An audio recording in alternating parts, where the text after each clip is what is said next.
Bapak-bapak, Ibu sekalian, kajian kita berkenaan salam kita selesaikan dulu.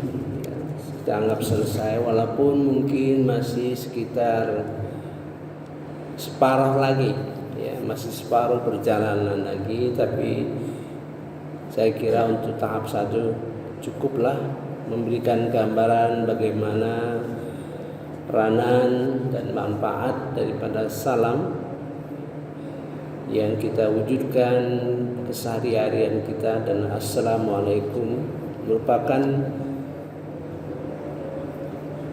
usaha paling luar, ya, dalam mencapai kebahagiaan di dunia dan akhirat, merupakan front terdepan, ya. Mari kita kaji saat ini berkenaan dengan bahasa Arab yang merupakan kelemahan kita yang bukan yang berbahasa Arab, ya, dalam pengertian bahwa bahasa Arab yang kita harapkan ini adalah bahasa Arab yang cukup membantu kita untuk ibadah, ya, gitu.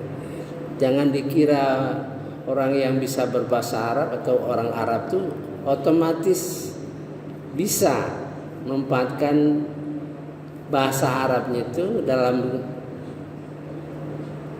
kehidupan beragama. Belum tentu, ya, gitu. Mari kita lihat bahasa Arab dalam Al-Quran itu ada 15 sentuhan mengenai bahasa, ya, di dalam Quran itu. Jadi kalau sampai 15 ayat bersentuhan dengan bahasa, ini suatu yang luar biasa, ya, peringatan bagi kita, sehingga kita sadar bahwa ini merupakan kebutuhan kita, ya. Mari kita mulai. Imam Syafi'i menetapkan fardu ain belajar bahasa Arab. Fardu ain itu kewajiban setiap orang, gitu, ya, untuk keperluan ibadah. Ingat, untuk keperluan ibadah, sehingga kita membaca bacaan di dalam sholat itu tidak otomatis menjadi bagian yang tidak perlu diterjemahkan, gitu. Kalau kita membaca, kalau misalnya Bismillahirrahmanirrahim, kita tidak terjemahkan lagi, kan? Alhamdulillahirabbil alamin, Ar-Rahmanir-Rahim, Maliki Yaumiddin, Iyyaka na'budu wa iyyaka nasta'in, Ihdinas siratal mustaqim, Siratal ladzina an'amta 'alaihim, Ghairil maghdubi 'alaihim waladdallin. Amin. Kalau kita paham bahasa Arab, kita otomatis tidak menerjemahkan lagi, bahkan bisa menghayati. Nah, mari kita lihat pesan-pesan Al-Quran, ya. Dalam 15 ayat terkait itu, dalam Al-Quran beragam pesan. Jadi ayat itu ada ujungnya, ya, itu pesan. Pertama, agar kamu mengerti. Artinya paling tidak bahasa Arab itu membantu kita untuk mengerti, gitu, ya. Bertakwa, artinya bahasa Arab itu sangat membantu dalam meningkatkan ketakwaan, gitu, ya. Berilmu, ya, sudah pasti, ya. Kemudian menjelaskan, bahasa Arab dapat membantu menjelaskan, ya. dan lain-lain. Sehingga tersirat pesan bagi kita pribadi, ya, bagi yang merasai. Belajarlah bahasa Arab Al-Quran, belajarlah bahasa Arab Al-Quran, belajarlah bahasa Arab untuk keperluan ibadah, ya, gitu ya, agar tercapai harapan-harapan yang disebutkan tadi, ya. Banyaknya ayat yang menyebut bahasa Arab dengan beragam tujuan berarti penting bagi kita, gitu ya. Sampai 15 ayat. Pertama di dalam surah Yunus ayat 2. Sesungguhnya kami menurunkannya berupa Al-Quran berbahasa Arab agar kamu mengerti. Ya. Kedua, surah Toha ayat 113. Dan demikianlah kami menurunkan Al-Quran dalam bahasa Arab dan kami menjelaskan berulang-ulang di dalamnya sebagian ancaman agar mereka bertakwa dan atau agar Al-Quran memberi pelajaran bagi mereka. Surah Arad. Dan demikianlah kami telah menurunkan Al-Quran sebagai peraturan yang benar dalam bahasa Arab. Sekiranya engkau mengikuti keinginan mereka setelah datang pengetahuan kepadamu, maka tidak ada yang melindungimu dan yang menolong engkau dari siksa Allah. Dalam surah Az-Zumar ayat 27-28. Dan sungguh telah kami buatkan dalam Al-Quran segala macam perumpamaan bagi manusia agar mereka dapat pelajaran, yaitu Al-Quran dalam bahasa Arab. Tidak ada kebengkokan di dalamnya agar mereka bertakwa. Surah Al-Maidah surah Fussilat ya, 41 ya, Fussilat ayat 35. Kitab yang ayat-ayatnya dijelaskan bacaan dalam bahasa Arab untuk kaum yang mengetahuinya. Keenam, surah Fussilat 2 kali. Dan sekiranya Al-Quran kami jadikan bacaan dalam bahasa selain Arab, niscaya mereka mengatakan, mengapa tidak dijelaskan ayat-ayatnya? Apakah patut Al-Quran dalam bahasa selain Arab, sedang Rasul orang Arab? Katakan, Al-Quran adalah petunjuk dan penyembuh bagi orang-orang beriman. 7. Surah Syu'ara ayat 7. Asy-Syura, surah Asy-Syura dan Syu'ara. Dan demikianlah kami wahyukan Al-Quran kepadamu dalam bahasa Arab agar kamu memberi peringatan.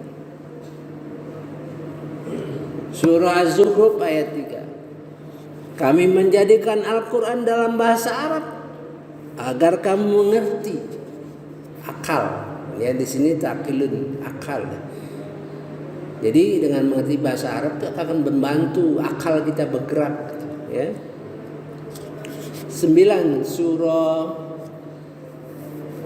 44 surah nomor 44 ayat 58. Sungguh kami memudahkan Al-Quran dengan bahasamu, bahasa Muhammad maksudnya Nabi Muhammad SAW, agar mereka mendapat pelajaran.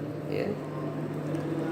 10 surah ke-46 ayat 12. Dan sebelum Al-Quran itu telah ada kitab Musa sebagai petunjuk dan rahmat, dan Al-Quran ini adalah kitab yang membenarkannya dalam bahasa Arab untuk memberi peringatan kepada orang yang zalim dan memberi kabar gembira kepada orang-orang muhsinin.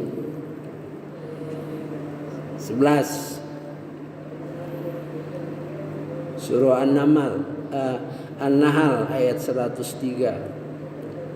Dan sesungguhnya kami mengetahui bahwa mereka berkata, sesungguhnya Al-Quran itu hanya diajarkan oleh seorang manusia kepadanya Muhammad, bahasa orang yang mereka tuduhkan bahwa yang dituduhkan bahwa Muhammad belajar kepadanya adalah bahasa ajam, bahasa orang Arab yang menggunakan jenis bahasa ajam, ya. Pada hal ini Al-Quran adalah dalam bahasa Arab yang jelas. Ke-12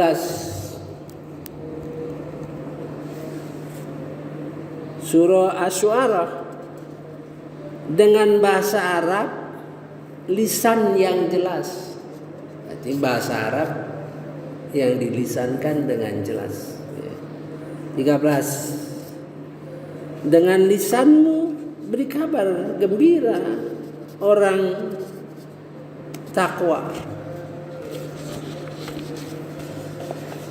14 dengan lisan agar dapat pelajaran. Surah 44, ya.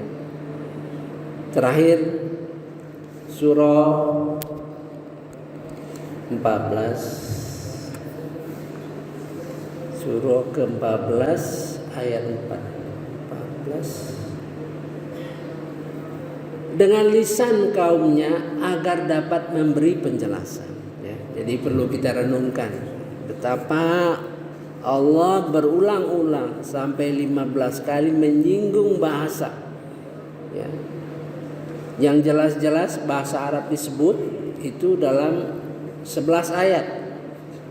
Dalam 4 ayat lainnya ada yang lisan, ada yang bahasa kamu, gitu, ya. Jadi perlu kita renungkan dengan ayat-ayat, dengan lisanmu, dengan bahasa kamu terkait